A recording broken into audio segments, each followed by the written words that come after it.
बहुत पुराने जमाने की बात है, जब दुनिया में आज जैसी दवाखाने नहीं हुआ करते थे, जब इंसान की तकलीफ का इलाज या तो अल्लाह की रहमत से होता था या किसी ऐसे हकीम के हाथों से जिसके दिल में थोड़ी भी इंसानियत बची हो। उस जमाने में एक कस्बा था जिसका नाम था मीरपुर। न बहुत बड़ा न बहुत छोटा, बस इतना कि हर आदमी को जानता था और हर गली में हर घर की खबर थी।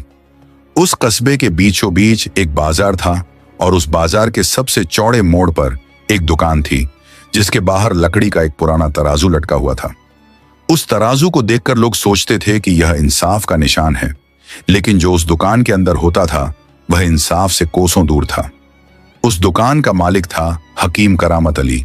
लंबा दुबला, चेहरे पर सफेद दाढ़ी, आंखों पर मोटा चश्मा और होठों पर हमेशा एक ऐसी मुस्कान जो देखने में मीठी लगती थी, लेकिन जिसके पीछे कितनी कड़वाहट छुपी थी यह सिर्फ वही जानता था जिसने उसका असली चेहरा देखा हो। करामत अली का इल्म सच्चा था। उसने जवानी में किसी पुराने उस्ताद के पास बैठकर हकीमी सीखी थी, जड़ी बूटियों को पहचानना जानता था, नब्ज देखकर बीमारी बता सकता था और दवाइयां बनाने का हुनर उसमें था जो बहुतों में नहीं होता। लेकिन उसके दिल में एक ऐसा जहर था जो उसके इल्म से भी ज्यादा असरदार था, और वह था लालच। करामत अली की एक आदत थी जो पूरे मीरपुर में मशहूर थी। जब कोई गरीब मरीज उसके पास आता तो वह पहले बड़े प्यार से उसे बिठाता, चाय पिलाता, उसकी नब्ज देखता, उसकी तकलीफ सुनता और फिर कहता, भाई तुम फिक्र मत करो, मेरे होते हुए तुम्हें कुछ नहीं होगा और दवाई का खर्च भी मैं खुद उठाऊंगा। यह सुनकर गरीब का दिल भर आता। वह सोचता कि दुनिया में अभी भी ऐसे लोग हैं जो बिना कुछ लिए दूसरों की मदद करते हैं। लेकिन यह बात सिर्फ शुरुआत होती थी, असली खेल तो आगे था। दवाई शुरू होती और धीरे धीरे करामत अली नई शर्तें जोड़ता जाता। कभी कहता, दवाई तो मैं दे दूंगा, लेकिन जो जड़ी बूटी बाहर से मंगवानी पड़ती है उसका खर्च तुम्हें देना होगा। कभी कहता, इलाज के बीच में रुकना ठीक नहीं, अब तुम्हें पूरे 3 महीने की दवाई लेनी होगी। और कभी कभी ऐसी बात कहता जो सुनने में बिल्कुल वाजिब लगती, लेकिन जिसका नतीजा यह होता कि मरीज का घर, जमीन, बर्तन, जो कुछ भी था धीरे धीरे करामत अली की जेब में जाने लगता। मीरपुर में ऐसे कई घर थे जो कभी ठीक ठाक थे, लेकिन करामत अली के इलाज के बाद बिल्कुल खाली हो गए। एक बार की बात है कि कस्बे के एक बुनकर की बीवी बीमार पड़ी। बुनकर का नाम था नूरदीन।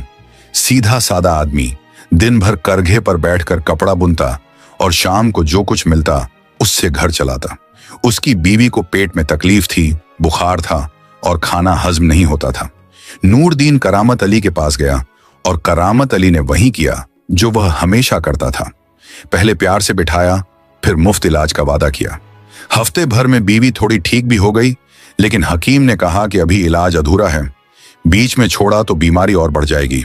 नूरदीन डर गया और इलाज जारी रखा।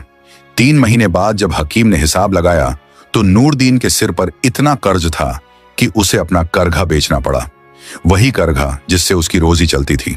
कस्बे में लोग जानते थे कि यह सब क्या है, लेकिन कोई आवाज नहीं उठाता था, क्योंकि करामत अली का कस्बे के जमींदार से यारी थी और जमींदार का बोलबाला था। इस सब के बावजूद करामत अली की दुकान पर मरीज आते रहते थे, क्योंकि मीरपुर में और कोई हकीम था नहीं। जो थोड़े बहुत पड़ोसी कस्बों में थे वे या तो बहुत दूर थे या उनका हाल भी अलग नहीं था। तो गरीब लोग मजबूरी में करामत अली के पास आते, उसकी मीठी बातों में आते और धीरे धीरे उसके जाल में फंसते जाते। करामत अली की दुकान के अंदर एक छोटा सा कमरा था जिसे वह अपना नुस्खा खाना कहता था। उस कमरे में लकड़ी की पुरानी अलमारियां थीं जिन पर मिट्टी के कुप्पे और शीशे की बोतलें रखी थीं। कुछ में असली दवाई थी, कुछ में पानी में रंग मिलाकर बनाई गई नकली दवाई जो बस देखने में असली लगती थी। गरीब मरीज को नकली दवाई दी जाती और उसके पैसे या सामान लिया जाता। कभी कभी ऐसा भी होता कि बीमारी खुद ब खुद ठीक हो जाती और करामत अली दावा करता कि यह उसकी दवाई का असर है। लोग यकीन कर लेते क्योंकि वे पढ़े लिखे नहीं थे और हकीमी का इल्म उनके पास नहीं था। उन्हीं दिनों की बात है, बरसात का मौसम था और मीरपुर की गलियों में पानी भरा हुआ था। दोपहर की तपती धूप के बाद बादल आए थे और हल्की हल्की फुहारें पड़ रही थीं। ऐसे में करामत अली अपनी दुकान पर बैठा हुक्का पी रहा था और उसका एक पुराना नौकर सुल्फी दुकान के बाहर झाड़ू लगा रहा था। तभी दूर से एक नौजवान आता दिखा। लंबा सीधा, कंधे पर एक पुराना थैला, पैरों में सादी जूती और चेहरे पर थकान के साथ साथ एक ऐसी चमक जो मेहनत और इल्म से आती है। करामत अली ने उसे देखा और अपनी आंखें थोड़ी सिकोड़ी। उसे हर आने वाले में एक मरीज नजर आता था, या तो खुद का या किसी अपने का। वह नौजवान दुकान के करीब आया और रुक गया। उसने तराजू को देखा, फिर दुकान की पट्टी को देखा जिस पर लिखा था हकीम करामत अली, माहिर इलाज, वाजिब दाम, और फिर अंदर झांका। करामत अली ने आवाज दी, आओ बेटे, अंदर आओ, क्या तकलीफ है? नौजवान अंदर आया और अदब से सलाम किया। उसने कहा, हकीम साहब, मेरा नाम आसिम है। मैं पास के शहर बहावलपुर से आया हूं। मेरी मां बीमार हैं, बहुत दिनों से बिस्तर पर हैं। मैंने सुना था कि इस कस्बे में एक बड़े माहिर हकीम हैं, इसीलिए यहां आया। करामत अली ने ध्यान से उसे देखा। कपड़े साफ लेकिन पुराने, झूठी घिसी हुई, थैला जो कंधे पर था उसमें जाहिर था कि बहुत कम सामान है। हकीम ने समझ लिया कि यह गरीब है, लेकिन आसिम की आंखों में जो दहानत थी वह भी करामत अली ने भानप ली। यह लड़का पढ़ा लिखा है, सीधा नहीं फंसेगा, इसके साथ जरा सोच समझ कर खेलना होगा। करामत अली ने अपनी मुस्कान को और मीठा किया और कहा, बेटे बैठो, पहले पानी पियो, मां की बीमारी की बात करो, मैं देखता हूं क्या किया जा सकता है। आसिम बैठ गया और उसने मां की बीमारी का हाल बताया। मां का नाम था जुबैदा बेगम, उम्र 50 के आसपास। पिछले 2 महीनों से जोड़ों में दर्द था, बुखार आता जाता था और कमजोरी इतनी थी कि चारपाई से उठ नहीं पाती थी। आसिम ने बताया कि वह खुद पढ़ा लिखा है, उसने कुछ किताबें पढ़ी हैं, लेकिन हकीमी का उसे तजुर्बा नहीं है। करामत अली ने सब सुना, कुछ सवाल पूछे और फिर गंभीर आवाज में बोला, बेटे, ये बीमारी आम नहीं है, इसमें खास जड़ी बूटियां चाहिए जो बाहर से आती हैं। लेकिन तुम फिक्र मत करो, मेरे होते हुए तुम्हारी मां ठीक हो जाएगी और दवाई का खर्च भी मैं उठाऊंगा। आसिम ने यह सुना और उसके चेहरे पर राहत आई, लेकिन उसकी आंखों में एक सवाल भी था। उसने पूछा, हकीम साहब, आप इतने मेहरबान क्यों हैं? आप बिना कुछ लिए दवाई क्यों देंगे? करामत अली को यह सवाल सुनकर हल्का सा झटका लगा। अब तक किसी ने यह नहीं पूछा था, लेकिन वह चालाक था। उसने फौरन जवाब दिया, बेटे, मैं बूढ़ा हो गया हूं, अल्लाह ने मुझे इल्म दिया है, उसे गरीबों के काम लगाना मेरा फर्ज है। आसिम ने सिर हिलाया, लेकिन उसके दिल में एक खटका रहा। अगले दिन आसिम अपनी मां को लेकर मीरपुर आ गया। करामत अली ने जुबैदा बेगम को देखा, नब्ज देखी और दवाई बनाई। दवाई असली थी। करामत अली इतना बेशर्म नहीं था कि शुरुआत में ही नकली दवाई दे, क्योंकि वह जानता था कि मरीज पहले ठीक होना चाहिए ताकि उस पर यकीन हो। जुबैदा बेगम को दवाई देने के बाद करामत अली ने आसिम को एक तरफ बुलाया और बड़े प्यार से कहा, बेटे, दवाई तो मैं दे दूंगा, लेकिन तुम यहां क्या करते हो? कोई काम धंधा है? आसिम ने बताया, हकीम साहब, मैंने थोड़ी पढ़ाई की है, लेकिन अभी कोई ढंग का काम नहीं है। करामत अली की आंखों में एक चमक आई। उसने कहा, तो सुनो, मेरी दुकान पर एक आदमी की जरूरत है जो हिसाब किताब देख सके, मरीजों से बात कर सके और दुकान संभाल सके। तुम मेरी दुकान पर काम करो, मां की दवाई का खर्च मैं उठाऊंगा और जो कमाई होगी उसमें आधी तुम्हारी। आसिम ने सुना और सोचने लगा। यह सौदा ऊपर से तो बहुत अच्छा लग रहा था, मां की दवाई भी, काम भी और आमदनी भी, लेकिन उसके दिल में वह खटका अभी भी था। उस रात आसिम ने अपनी मां से बात की। जुबैदा बेगम ने कहा, बेटे, दुनिया में ऐसे भी लोग होते हैं जो दूसरों की मदद करते हैं, लेकिन आंखें खुली रखना। आसिम ने मां के पैर दबाए और सोचता रहा। हकीम का इल्म कितना सच्चा है यह वह देख चुका था, लेकिन उसकी नीयत कितनी सच्ची है यह अभी देखना था। बरसात की उस रात मीरपुर की गलियों में पानी बह रहा था। चारों तरफ मेंढकों की आवाजें थीं और करामत अली की दुकान के बाहर लटका पुराना तराजू बारिश की बूंदों में भीगता रहा, जैसे वह भी इस बात का इंतजार कर रहा हो कि कभी तो उसके पलड़े सच्चे तरीके से बराबर होंगे। अगली सुबह आसिम ने हकीम से कहा, हकीम साहब, मैं राजी हूं। करामत अली ने मुस्कुराते हुए हाथ मिलाया, लेकिन उसे क्या पता था कि जिस नौजवान को वह अपने जाल में फंसाने चला था वह खुद एक बहुत अलग तरह का इंसान था। वह पढ़ा लिखा था, सोच सकता था और सबसे बड़ी बात, उसकी आंखें खुली थीं। आसिम ने दुकान पर काम शुरू किया। पहले दिन उसने बस देखा कौन आता है, क्या होता है, कैसे होता है। दूसरे दिन उसने थोड़ा और गौर किया। तीसरे दिन उसे पहली बात समझ आई। हकीम की अलमारी में जो दवाइयां रखी थीं, उनमें से कुछ पर लागत बहुत कम थी, लेकिन जो कीमत मरीजों से ली जाती थी वह 10 गुना ज्यादा थी। चौथे दिन उसे दूसरी बात पता चली। जो खास जड़ी बूटियां बाहर से आती हैं, उनका जिक्र करामत अली करता था। वे दरअसल कस्बे के बाजार में आधी कीमत पर मिलती थीं, बस उनका नाम बदलकर पेश किया जाता था। पांचवें दिन उसे तीसरी और सबसे बड़ी बात पता चली। कुछ बोतलों में रखी दवाई बिल्कुल बेकार थी, उसमें सिर्फ रंगीन पानी था। आसिम के दिल में एक हलचल शुरू हो गई। वह जानता था कि यहां क्या हो रहा है, लेकिन वह यह भी जानता था कि अभी कुछ करने का वक्त नहीं आया। पहले सब कुछ समझना होगा, सब कुछ देखना होगा और फिर सोचना होगा कि क्या किया जाए। उन्हीं दिनों एक बूढ़ी औरत दुकान पर आई। नाम था अम्मी जान रहीमन। उम्र 70 के करीब, कमर झुकी हुई, हाथ में एक पुरानी पोटली। उसने बताया कि उसके घुटनों में दर्द है और चलना मुश्किल हो गया है। करामत अली ने उसे देखा और आसिम को बुलाकर कहा, इसे वाली दवाई नंबर 7 दो। आसिम ने अलमारी खोली और दवाई नंबर 7 देखी। उसे पता था यह नकली है। उसने एक पल के लिए करामत अली को देखा, फिर बूढ़ी औरत को देखा जो अपनी पोटली में से पैसे निकाल रही थी।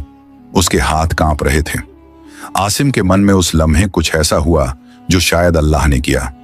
उसने दवाई नंबर 7 की बजाय अलमारी के दूसरे कोने से एक असली दवाई उठाई, जो जोड़ों के दर्द के लिए सच में काम करती थी और जिसकी कीमत भी कम थी। उसने वह दवाई रहीमन को दी और जो पैसे उसने दिए वे भी पूरे नहीं लिए, सिर्फ उतने लिए जितने में वह दवाई आती थी।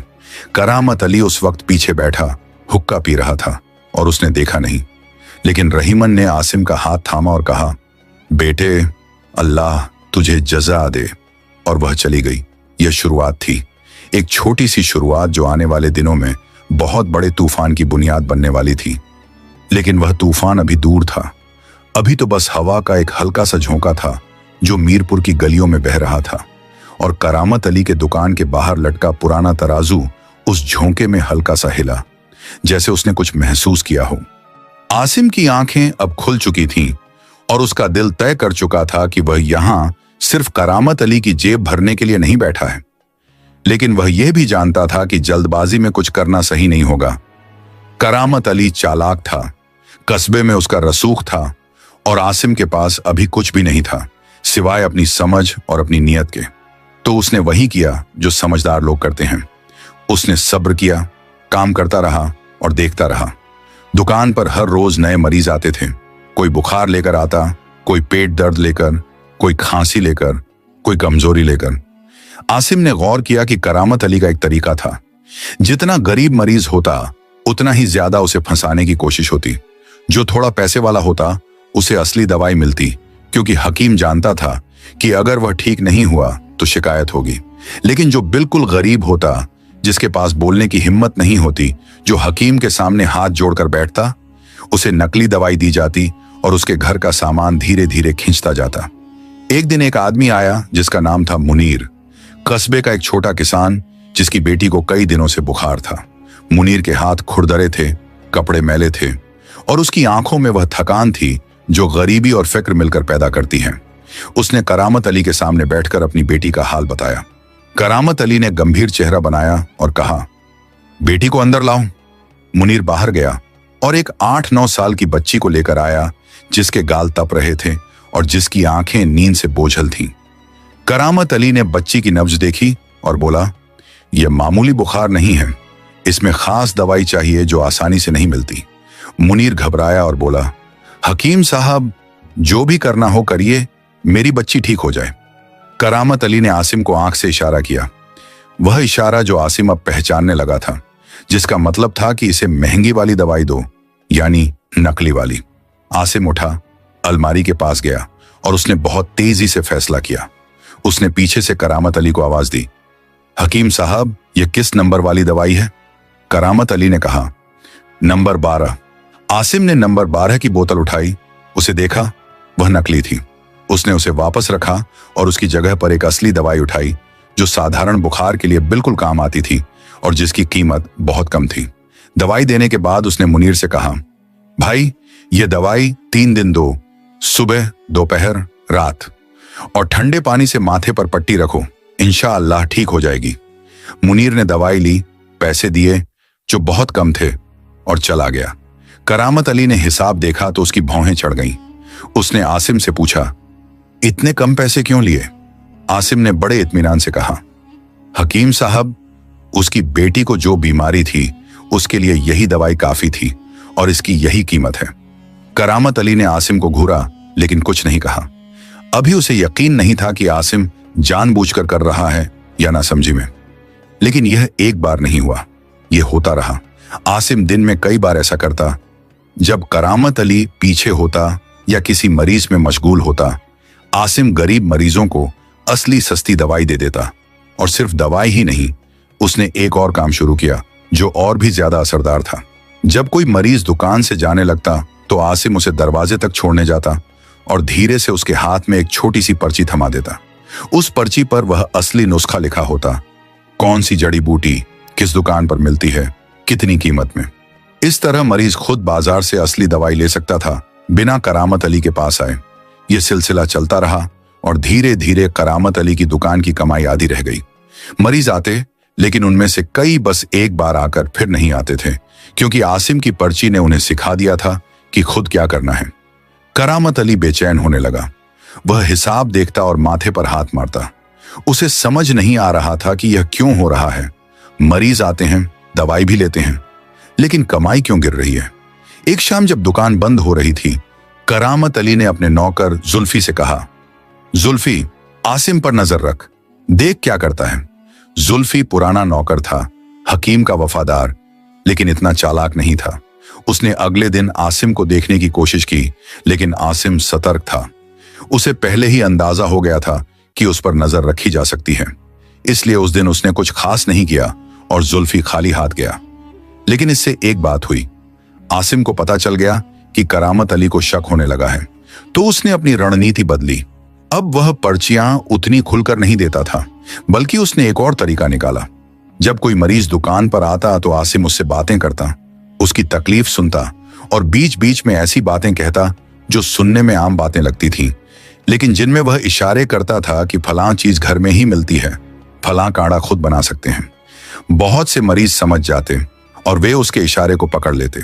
उन दिनों आसिम की मां जुबैदा बेगम भी थोड़ी ठीक होने लगी थी। करामत अली की दवाई काम कर रही थी, क्योंकि हकीम उन्हें असली दवाई दे रहा था। शायद इसलिए कि आसिम उसके पास था और वह उसे खुश रखना चाहता था। जुबैदा बेगम को जब आसिम ने बताया कि यहां क्या हो रहा है तो उन्होंने कहा, बेटे, जो कर रहे हो वह ठीक है, लेकिन होशियार रहो। ऐसे लोग जब कोने में घिरते हैं तो खतरनाक हो जाते हैं। आसिम ने मां की बात को दिल में बिठा लिया। वह अब सिर्फ गरीबों की मदद ही नहीं कर रहा था, वह एक काम और भी कर रहा था जो उसने किसी को नहीं बताया था। हर रात जब दुकान बंद होती और वह अपने छोटे से किराए के कमरे में लौटता तो वह एक छोटी सी बही में सब लिखता। कौन सा मरीज आया, उसे कौन सी दवाई दी गई, असल में उसे क्या दवाई मिलनी चाहिए थी, कितने पैसे लिए गए और कितने लिए जाने चाहिए थे। यह बही आसिम की सबसे कीमती चीज थी। यह उसकी आंखों से देखा हुआ सच था, तारीखों और नामों के साथ। एक दिन दुकान पर एक नया चेहरा आया, एक आदमी जो उम्र में करामत अली से थोड़ा ही छोटा था। मोटा, घमंडी चाल, उंगलियों में अंगूठियां और आवाज में वह भारीपन जो पैसे वाले लोगों में होता है। उसका नाम था चौधरी नसीम, कस्बे का सबसे बड़ा जमींदार। वह मरीज बनकर नहीं आया था, वह करामत अली का पुराना दोस्त था और दोनों अक्सर मिलते थे। आसिम ने उस दिन ध्यान से दोनों की बातें सुनी। वे धीरे बोल रहे थे, लेकिन आसिम की कान तेज थे। चौधरी नसीम ने करामत अली से पूछा, यह नया लड़का कैसा है जिसे रखा है? करामत अली ने कहा, पढ़ा लिखा है, लेकिन मुझे शक है कि यह पूरा ईमानदार नहीं है। मेरी कमाई कम हो गई है इन दिनों। नसीम ने कहा, तो निकाल दो। करामत अली ने कहा, अभी नहीं, इसकी मां बीमार है, यह कहीं नहीं जाएगा। पहले मैं इसे पूरी तरह समझना चाहता हूं। आसिम ने यह सुना और उसके चेहरे पर कोई बदलाव नहीं आया। वह वापस अलमारियां साफ करने लगा जैसे कुछ सुना ही नहीं। लेकिन उसके दिल में एक बात और जुड़ गई, चौधरी नसीम और करामत अली के बीच कुछ है। यह रिश्ता सिर्फ दोस्ती का नहीं था, इसमें कुछ और था, कोई मिली भगत थी, कोई लेन देन था। उसने यह भी अपनी बही में लिख लिया। अगले कुछ दिनों में आसिम ने और बातें जोड़ी। उसने पाया कि चौधरी नसीम के खेतों पर जो मजदूर काम करते थे, उनमें से कई जब बीमार होते थे तो नसीम खुद उन्हें करामत अली के पास भेजता था और दवाई का खर्च वह खुद देता था। लेकिन वह खर्च बाद में मजदूरों की मजदूरी में से काट लिया जाता था, कई गुना बढ़ाकर। यह एक और जाल था जिसमें दोनों मिले हुए थे। करामत अली नकली दवाई देता, महंगे दाम लगाता, नसीम वह रकम मजदूरों से वसूलता। दोनों का फायदा, गरीबों का नुकसान। आसिम की बही अब मोटी होने लगी थी। उसमें नाम थे, तारीखें थीं, रकमें थीं और वे सब बातें थीं जो उसने अपनी आंखों से देखी थीं। लेकिन अभी एक चीज की कमी थी, गवाह।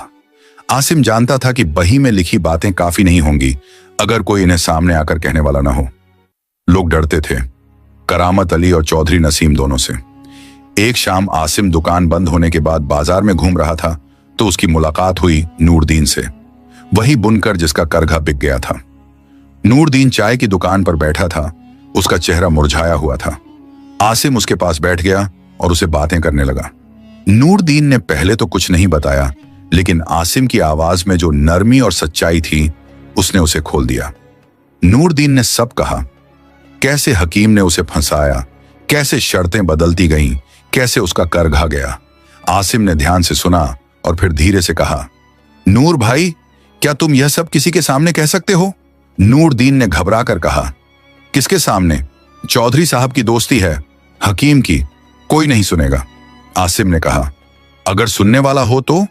नूरदीन ने आसिम को देखा, लंबी नजर से देखा और फिर कहा, तुम क्या करना चाहते हो? आसिम ने कहा, अभी कुछ नहीं, बस इतना बताओ कि तैयार हो। नूरदीन ने थोड़ी देर सोचा और सर हिलाया। यह आसिम की पहली जीत थी। एक गवाह तैयार था।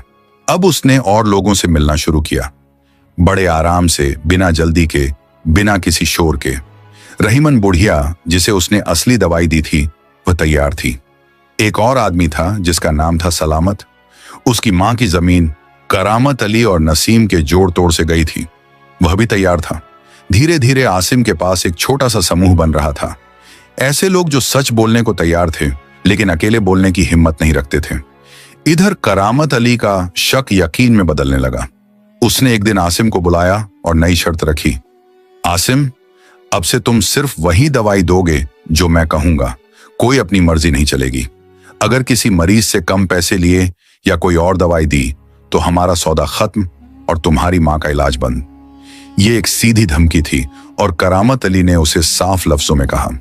आसिम ने उसकी बात सुनी, एक पल के लिए नजरें मिलाईं और फिर सिर झुकाकर कहा, ठीक है हकीम साहब। करामत अली मुस्कुराया। उसने सोचा कि उसने जीत लिया, लेकिन आसिम के दिल में जो चल रहा था वह करामत अली की समझ से बहुत परे था। आसिम ने उस रात बहुत देर तक सोचा। उसकी मां की तबीयत अभी पूरी तरह ठीक नहीं हुई थी। यह एक कमजोरी थी जिसे करामत अली जानता था और जिसे वह हथियार की तरह इस्तेमाल कर रहा था। आसिम को दो रास्ते दिखे, एक यह कि वह झुक जाए, हकीम की बात माने और गरीबों को लुटते देखता रहे। दूसरा यह कि वह आगे बढ़े, लेकिन इस बार और सावधानी से। अगले दिन से आसिम ने ऊपर से पूरी तरह करामत अली की बात मानना शुरू किया। जो दवाई कहे वही दी, जो दाम कहे वही लिया। करामत अली खुश हो गया और उसका शक कम होने लगा। लेकिन आसिम ने पर्चियां देना बंद नहीं किया, बस तरीका और भी बारीक हो गया। अब वह पर्चियां नहीं देता था, बल्कि जब कोई मरीज पानी मांगता तो पानी के लोटे के नीचे एक छोटी सी तहरीर रख देता, या जब कोई बूढ़ा आदमी चलने में मुश्किल होती तो उसे बाहर तक छोड़ने जाता और उसके कान में धीरे से कह देता। इस सब के बीच आसिम ने एक और काम किया जो बहुत जरूरी था।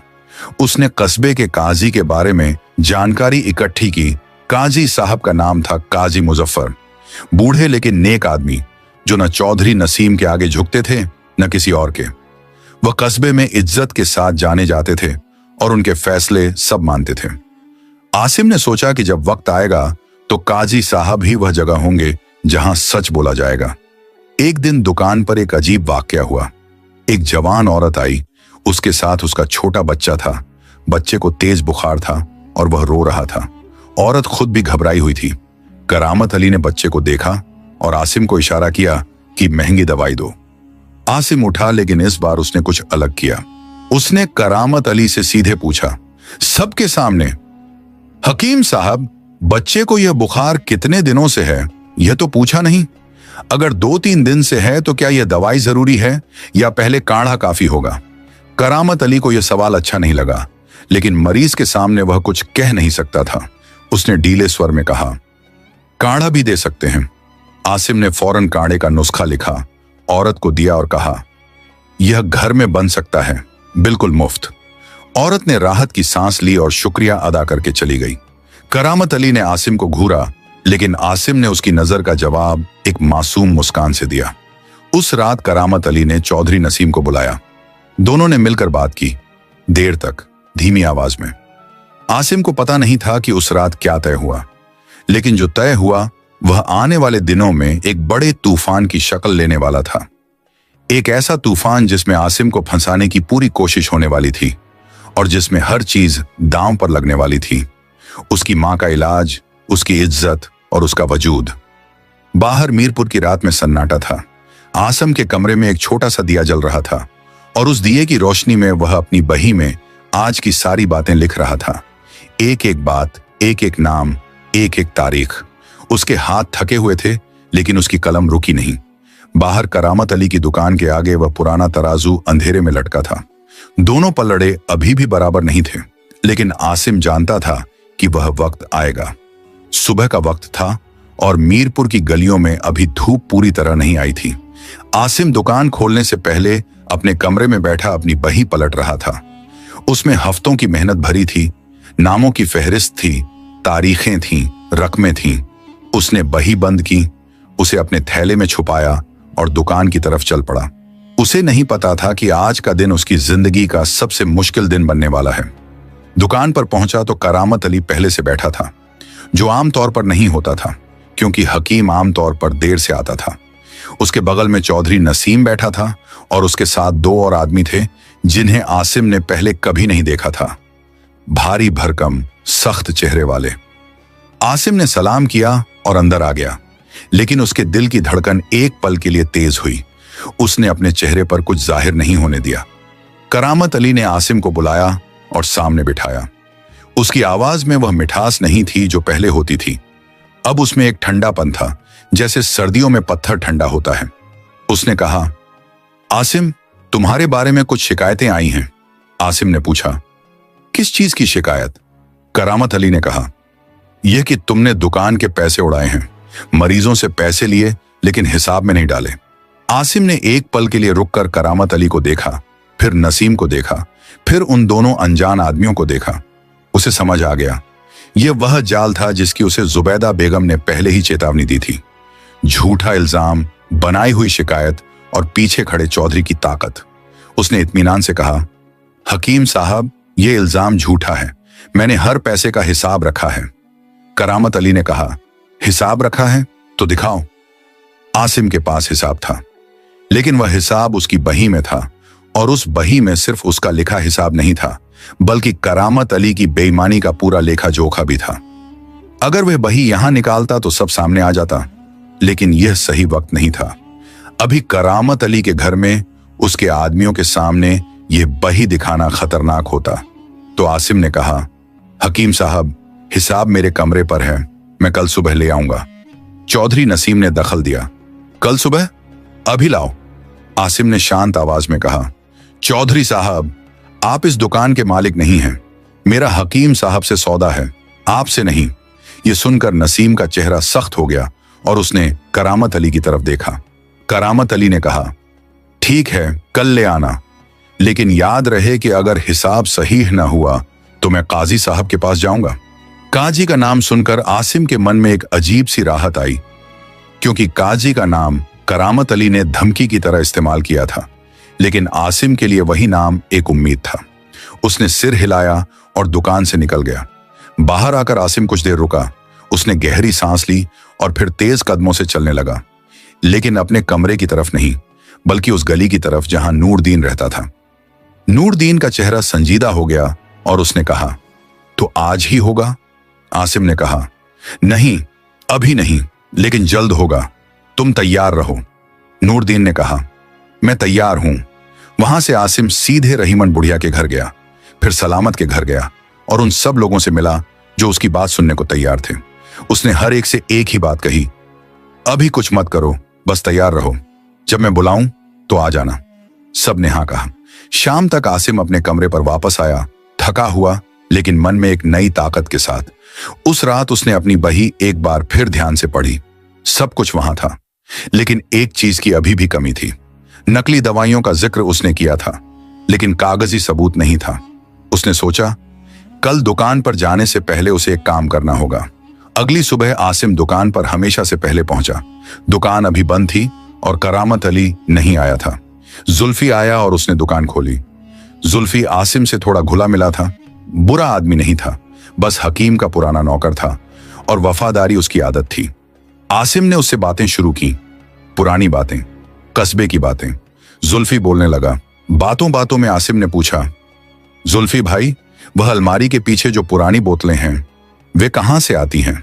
जुल्फी ने बेध्यानी में कहा, वो तो पुरानी हैं, हकीम साहब खुद बनाते हैं, रंग मिलाते हैं पानी में और बोतल में डाल देते हैं। आसिम ने कहा, अच्छा, और जो असली दवाई है वह? जुल्फी ने कहा, वह बाजार से आती है, लेकिन हकीम साहब उसका नाम बदल देते हैं। यह वह बात थी जो जुल्फी ने बिना सोचे कह दी और जिसे आसिम ने दिल में बिठा लिया।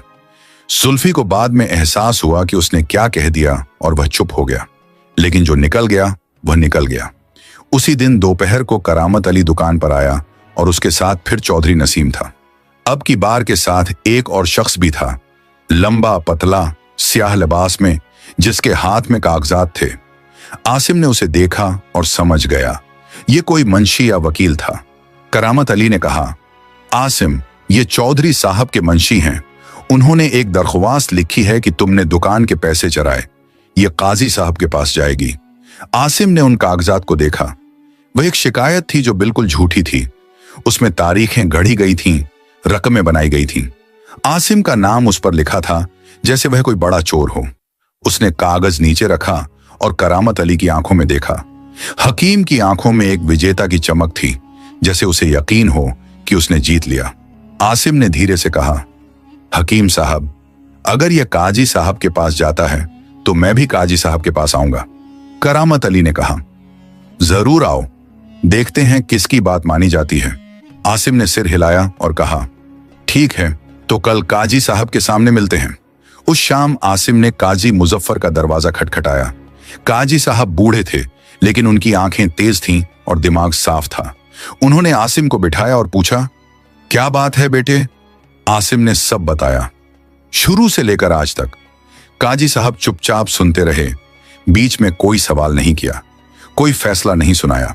जब आसिम चुप हुआ तो उन्होंने कहा, कल सुबह दोनों फरीक मेरे पास आए, मैं सुनूंगा। आसिम वापस आया और उस रात उसने नूरदीन, रहीमन, सलामत और बाकी सबको पैगाम भेजा, कल सुबह काजी साहब के घर आना है। सब ने हाँ कहा। अगली सुबह मीरपुर में ऐसा माहौल था जैसे किसी ने पत्थर पानी में फेंका हो और लहरें चारों तरफ फैल रही हों। काजी साहब के घर के बाहर एक छोटी सी भीड़ जमा हो गई। नूरदीन, रहीमन, सलामत और कई और लोग। जन का किसी न किसी तरह करामत अली से वास्ता पड़ा था।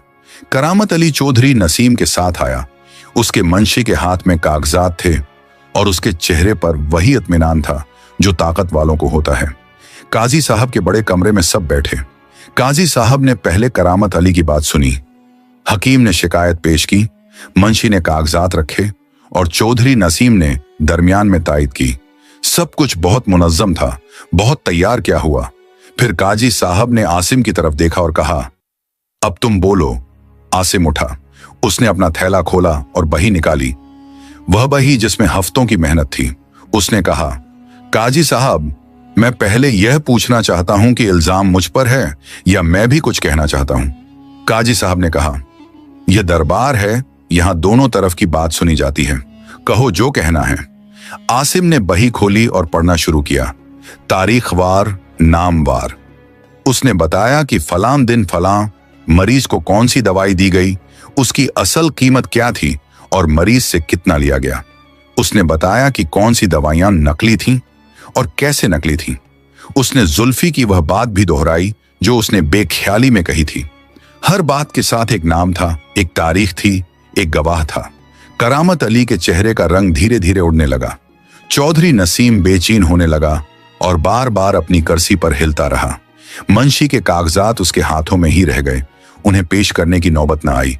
फिर आसिम ने कहा, काजी साहब, इन बातों के गवाह यहां मौजूद हैं। काजी साहब ने बाहर देखा और कहा, गवाहों को अंदर लाओ। नूरदीन अंदर आया, रहीमन आई, सलामत आया और 2-3 और लोग आए। एक एक करके सब ने अपनी बात कही। कैसे फंसाया गया, कैसे घर बर्बाद हुआ, कैसे नकली दवाई दी गई। रहीमन बूढ़ी थी लेकिन उसकी आवाज साफ थी। उसने कहा, काजी साहब, मेरी उम्र 17 साल है और मैंने झूठ नहीं बोला कभी, आज भी नहीं बोलूंगी। काजी साहब ने सब सुना। उन्होंने करामत अली से पूछा, क्या तुम इन बातों का जवाब दे सकते हो? करामत अली खामोश था। पहली बार उसके पास अल्फाज नहीं थे। वो जबान जो हमेशा मीठी बातें बनाती थी, आज उसने काम करना बंद कर दिया था। चौधरी नसीम ने कहा, काजी साहब, ये लड़का खुद मुजरिम है। लेकिन काजी साहब ने हाथ उठाया और कहा, नसीम, तुम यहां गवाह के तौर पर आए थे, वकील के तौर पर नहीं। चुप रहो। यह वह पल था जब कमरे में एक अजीब सी खामोशी आई, जैसे सब सांस रोककर बैठ गए हों। काजी साहब ने अपनी लंबी सफेद दाढ़ी पर हाथ फेरा और करामत अली को देखा। हकीम ने ये पहली बार नजरें चराएं और यही उसका जवाब था। काजी साहब ने अपना फैसला सुनाया, करामत अली, यह साबित हुआ है कि तुमने मरीजों को जाली दवाई दी, उनसे ज्यादा पैसे लिए और उनके घर बर्बाद किए। यह हकीमी नहीं, यह धोखा है। आज से तुम्हारी दुकान बंद रहेगी जब तक तुम उन सब लोगों का हर्जाना नहीं अदा कर देते जिन्हें तुमने नुकसान पहुंचाया। फिर उन्होंने नसीम की तरफ देखा, और नसीम, तुम्हारा इस धोखे में शामिल होना भी जाहिर हुआ है। तुम्हारे मजदूरों का जो पैसा काटा गया वह वापस होगा। कमरे के बाहर जो लोग बैठे थे उन तक फैसले की बात पहुंची तो एक हल्की सी आवाज उठी, राहत की, इंसाफ पाने की। नूरदीन की आंखों में आंसू थे। रहीमन ने हाथ उठाकर दुआ मांगी। लेकिन कहानी यहां खत्म नहीं हुई थी, बल्कि उसका सबसे अहम मोड़ अभी बाकी था। काजी साहब का फैसला सुनकर करामत अली उठा और बिना कुछ कहे कमरे से बाहर निकल गया। उसकी पीठ झुकी हुई थी, कदम भारी थे और वह तराजू जो उसकी दुकान के बाहर लटका था, उसकी तरह वह खुद भी एक तरफ से झुका हुआ था। लेकिन अब वह झुकाव शर्म का था, घमंड का नहीं। चौधरी नसीम भी उठा और उसने आसिम को एक तेज नजर से देखा। वह नजर जिसमें गुस्सा था, बेइज्जती थी और एक छुपी हुई धमकी भी थी। लेकिन आसिम ने उस नजर का सामना किया और अपनी जगह खड़ा रहा। बाहर निकलते हुए नसीम ने अपने आदमियों से धीरे से कुछ कहा। आसिम तक उसकी आवाज नहीं पहुंची, लेकिन उसे अंदाजा हो गया कि यह मामला यहां खत्म नहीं हुआ। ताकतूर लोग जब हारते हैं तो कबूल नहीं करते, वो बदला लेने का सोचते हैं। आसिम ने काजी साहब से रुखसत ली और बाहर आया तो नूरदीन ने उसका हाथ थामा और कहा, आसिम भाई, तुमने वो किया जो हम में से कोई नहीं कर सकता था। आसिम ने कहा, नूर भाई, तुमने हिम्मत की, ये सबसे बड़ी बात थी। उस दिन शाम तक पूरे मीरपुर में बात फैल गई। कस्बे में ऐसी खबरें तेजी से चलती हैं जैसे बारिश का पानी ढलान पर चलता है, कोई नहीं रोक सकता। लोग चाय की दुकानों पर बैठकर बातें कर रहे थे, गलियों में खुसुर पुसुर थी और जो गरीब लोग करामत अली से डरते थे वे अब खुलकर बोल रहे थे। करामत अली की दुकान का तराजू उस शाम हवा में हिलता रहा, जैसे वह भी इस बदलाव को महसूस कर रहा हो।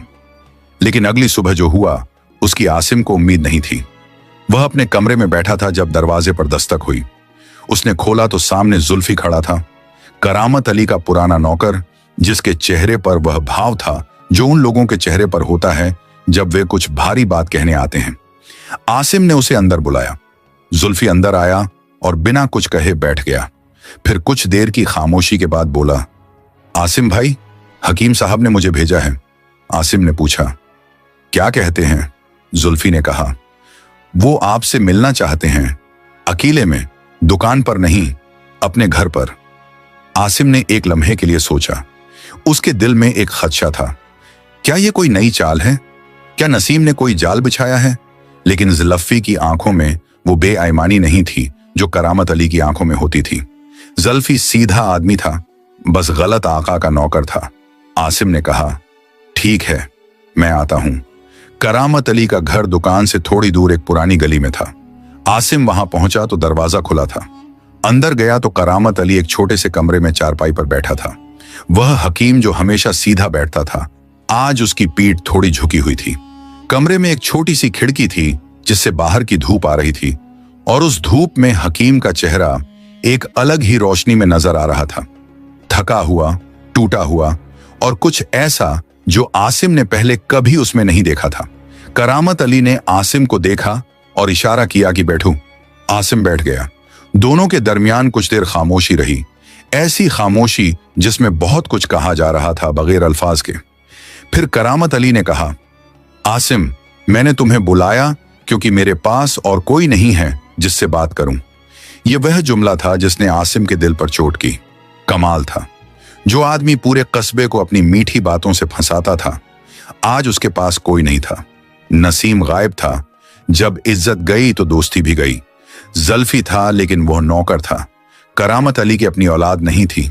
बीवी बरसों पहले गुजर गई थी और जिन लोगों को वो दोस्त समझता था वो इसकी ताकत के दोस्त थे, उसके नहीं। करामत अली ने कहा, मुझे पता है कि मैंने गलत किया, लेकिन मैं यह भी जानता हूं कि तुम यह जानना चाहोगे यह सब कब से हुआ, क्यों हुआ। आसिम ने कहा, अगर आप बताना चाहते हैं तो मैं सुनूंगा। करामत अली ने एक लंबी सांस ली और बोलना शुरू किया, आहिस्ता आहिस्ता, जैसे कोई पुराना जख्म खुल रहा हो। उसने बताया कि जब उसने हकीमी शुरू की थी तो वह सच में गरीबों का इलाज करता था, सच में नेक नियत था। लेकिन एक वक्त आया जब उसकी दुकान का किराया नहीं था, बीवी बीमार थी, दवाइयां महंगी हो गई थीं। उसने उस वक्त चौधरी नसीम से कर्ज लिया और नसीम ने वो कर्ज इस तरह दिया कि करामत अली कभी उसके जाल से निकल न सके।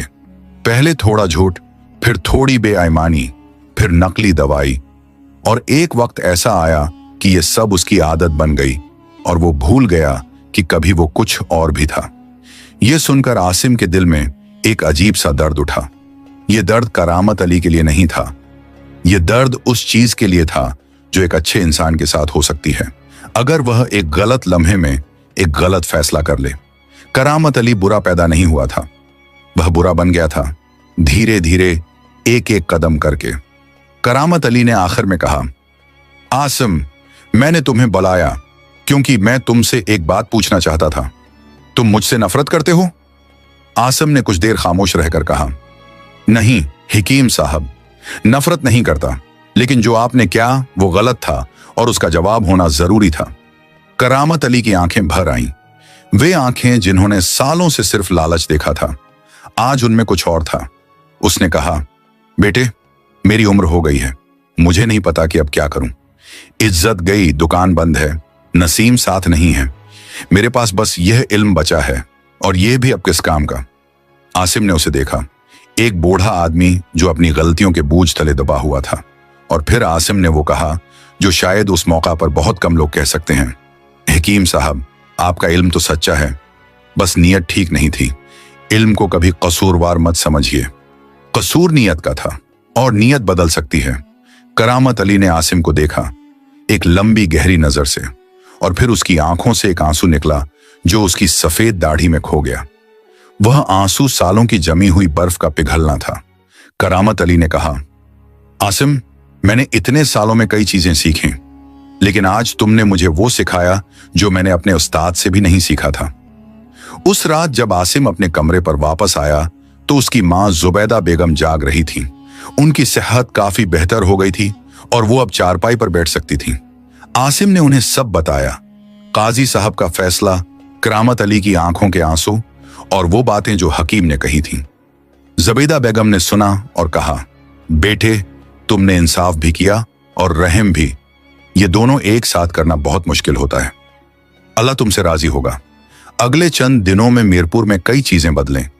चौधरी नसीम ने अपने मजदूरों को वो रकम वापस की जो उनकी मजदूरी से काटी गई थी, लेकिन उसने खामोशी से किया, बगैर किसी को मुना दिखाए, क्योंकि उसके पास और कोई चारा नहीं था। किस्बे में अब नसीम की वो धाक नहीं रही थी। जिस ताकत की बुनियाद जुल्म पर हो, वो जब गढ़ती है तो बहुत तेजी से गढ़ती है। नूरदीन को काजी साहब के फैसले के बाद हर्जाने की कुछ रकम मिली, इतनी नहीं कि वो नया करघा खरीद सके, लेकिन इतनी जरूर कि कुछ उम्मीद बंधे। आसिम ने खुद अपनी जेब से थोड़े पैसे जोड़े और नूरदीन के साथ मिलकर उसके लिए एक पुराना करघा खरीदा। सस्ता था लेकिन काम का था। नूरदीन ने जब वो करघा छुआ तो उसकी आंखें भर आईं। रहीमन बुढ़िया ने आसिम के लिए दुआ की, एक ऐसी दुआ जो बूढ़ी माओं और दादियों की होती है, जिसमें कोई लफ्ज नहीं होते, सिर्फ दिल का जज्बा होता है। उसने आसिम का हाथ थामकर कहा, बेटे, अल्लाह तुझे उतना ही दे जितनी तेरी नेक नियत है, और तेरी नेक नियत का तो कोई हिसाब नहीं। एक हफ्ते बाद एक ऐसी बात हुई जिसकी मीरपुर को उम्मीद नहीं थी। करामत अली ने काजी साहब के पास खुद जाकर एक दरख्वास्त दी। ये नहीं कि उसकी दुकान खोली जाए, बल्कि ये कि वो एक ऐसी जगह बनाना चाहता है जहां गरीब मरीज मुफ्त इलाज पा सकें। काजी साहब ने यह सुना और कुछ देर खामोश रहे। फिर उन्होंने आसिम को बुलवाया, क्योंकि ये मामला उन दोनों के दरमियान था और काजी साहब चाहते थे कि दोनों तरफ से बात हो। आसिम जब काजी साहब के पास पहुंचा और उसने करामत अली की यह बात सुनी तो उसके चेहरे पर एक ऐसा भाव आया जिसे देखकर काजी साहब मुस्कुराए। आसिम ने करामत अली से कहा, हकीम साहब, अगर आप वाकई यह करना चाहते हैं तो मैं आपके साथ हूं। करामत अली ने कहा, मैं वाकई चाहता हूं लेकिन अकेले नहीं कर सकता। इल्म मेरे पास है लेकिन भरोसा गया। लोग मुझ पर एतमाद नहीं करेंगे। अगर तुम मेरे साथ हो तो शायद हो सके। यह वह पल था जब आसिम के सामने एक बड़ा सवाल था। क्या किसी ऐसे आदमी पर भरोसा किया जा सकता है जिसने इतने लोगों को धोखा दिया? क्या माफी सच्ची हो सकती है? क्या बदला हुआ आदमी सच में बदलता है? आसिम ने बहुत देर तक सोचा। उसने अपनी मां का चेहरा याद किया, नूरदीन की आंखों के आंसू याद किए, रहीमन की दुआ याद की, और फिर उसने वो फैसला किया जो सिर्फ वही लोग कर सकते हैं जिनके दिल बड़े हों। उसने करामत अली से कहा, हकीम साहब, मैं आपके साथ हूं, लेकिन एक शर्त है। करामत अली ने कहा, क्या शर्त है? आसिम ने कहा, यह दवाखाना सिर्फ हमारा नहीं होगा, ये मरीजों का होगा। यहां कोई नकली दवाई नहीं आएगी, कोई झूठा वादा नहीं होगा, और जो गरीब है इससे एक पैसा नहीं लिया जाएगा। करामत अली ने आसिम की आंखों में देखा और कहा, कसम है मुझे अल्लाह की, यही होगा। काजी साहब ने दोनों को देखा और कहा, जो इंसाफ से शुरू हो और रहमत पर खत्म हो, वह काम अल्लाह को पसंद होता है। उन्होंने दोनों के लिए दुआ की। अगले कुछ हफ्तों में मीरपुर में एक नई जगह बनी। करामत अली की पुरानी दुकान को थोड़ा बड़ा किया गया। उसकी दीवारें साफ की गईं और उस पर एक नई पट्टी लगाई गई जिस पर लिखा था, दवाखाना, सबके लिए, बिना किसी भेद के। वह पुराना तराजू जो दुकान के बाहर लटका था, उसे उतारा नहीं गया, बस उसकी सफाई की गई, उसकी झंग साफ की गई और वह फिर वहीं लटका दिया गया। लेकिन अब उसके दोनों पलड़े बराबर थे। करामत अली ने पहले दिन खुद बाहर खड़े होकर लोगों को बुलाया, आओ, आज से यहां मुफ्त इलाज है। लोग पहले आने से डरे, उन्हें यकीन नहीं आया, लेकिन जब नूरदीन आया और उसने कहा, मैं आसिम भाई की जमानत पर आया हूं, तो धीरे धीरे और लोग भी आने लगे। रहीमन बुढ़िया उस दिन भी आई, लेकिन इस बार दवाई लेने नहीं, बल्कि एक छोटी सी पोटली लेकर जिसमें घर का बना हुआ हलवा था। उसने वह हलवा आसिम और करामत अली दोनों के सामने रखा और कहा, यह मेरी तरफ से है, इस नई शुरुआत की मिठास के लिए। करामत अली ने वो हलवा खाया और उसकी आंखें भर आईं। यह खाना सिर्फ मीठा नहीं था, इसमें वो चीज थी जो उसने बरसों से नहीं चखी थी। लोगों की दुआएं, उनका भरोसा और उसके अपने दिल का सुकून। दिन बीतते गए और दवा खाने की बात दूर दूर तक फैली। पड़ोसी कस्बों से भी लोग आने लगे। आसिम दवा खाने में मरीजों से बातें करता, उनके नुस्खे लिखता और करामत अली अपने सच्चे इल्म से दवाइयां बनाता। वह इल्म जो पहले धोखे के लिए इस्तेमाल होता था, अब शिफा के लिए था, और शिफा वहां आती है जहां नीयत साफ हो। जुबैदा बेगम भी मुकम्मल तौर पर ठीक हो गई। एक सुबह जब वो चारपाई से उठकर बाहर आईं और उन्होंने दवाखाने की नई पट्टी देखी तो उन्होंने आसिम का हाथ थामा और कहा, बेटे, तुमने यहां आकर सिर्फ मेरा इलाज नहीं कराया, तुमने एक पूरे किस्बे को एक नई सांस दी।